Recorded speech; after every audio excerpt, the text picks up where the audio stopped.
তার চতুর্থ কন্যা কৃষ্ণ সুন্দরীকে যখন 1 বছর বয়স, তাকে নিয়ে ব্রহ্মপুত্রে স্নান করিতে গেলেন তীর্থ ভ্রমণ উপলক্ষে।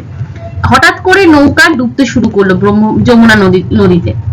এবার নৌকায় থাকা যত যাত্রী ছিল সবাই ভয় পেতে শুরু করলো, কি হবে কি করে। কিন্তু সংকটকালে কৃপাময়ী কিন্তু ভয় পেলেন না। তার স্বভাবসিদ্ধ বিশ্বাস ও নির্ভরতা ভরে তিনি হরিবোল হরিবোল বলতে লাগলেন এবং বলতে শুরু করলেন, হরি, তুমি কি এখন নৌকা ডুবাই দিয়া আমাদের অপমৃত্যু ঘটাইবে?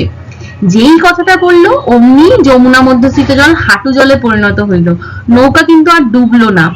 যমুনা দেবী হরিনাম শ্রবণে আনন্দিতা হইয়া হরিভক্ত তীর্থযাত্রী নৌকা গ্রাস না করিয়া বক্ষে ধারণ করিয়া ধন্য হইলেন।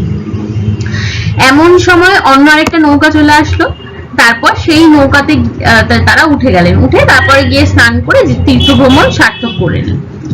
তো শ্রী ভগবানের দয়া করিয়া তাহার চরণাশ্রিতা পরম ভক্তিমতী কৃপাময়ীকে এই ঘোর বিপদ হইতে অবলীলাক্রমে রক্ষা করেছিলেন। আর সেই সৎসঙ্গে মাহাত্ম্য সঙ্গযাত্রীগণ রক্ষা পাইয়া গেলেন। কৃপাময়ী সকলের সহিত হরিবোল হরিবোল করিতে করিতে মহানন্দে গন্তব্যস্থানাভিমুখ যাত্রা করিলেন। এখানেই উল্লেখ্য, এই যে কথাটা বলা হয় না, সৎসঙ্গে স্বর্গবাস, অসৎসঙ্গে সর্বনাশ। সৎসঙ্গ ছিল, কৃপাময়ীর সঙ্গ ছিল বলেই সেদিনকে ওই নৌকোতে থাকা আরো মানুষগুলো সবাই কিন্তু রক্ষা পেয়েছিল। না হলে হয়তো সেদিনকে হয়তো তার আর কেউ জীবিত তাদের বাড়িতে ফিরতেও পারতো না, তীর্থ ভ্রমণও হতো না। তাহলে এই গল্পগুলোর মাধ্যমে আমরা জানতে পারলাম যে ঠাকুরের দিদার মা কতটা হরিভক্তি পরায়ণা ছিলেন, কতটা ঠাকুর ভক্ত ছিলেন, কতটা কৃষ্ণ ভক্ত ছিলেন।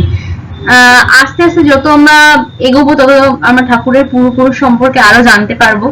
আশা করি তোমাদের আরো ভালো লাগবে।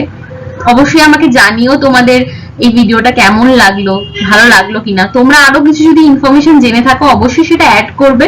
আমি অবশ্যই সেটা শুনে আরো খুশি হব। ইষ্ট আলোচনা করতে কার না ভালো লাগে।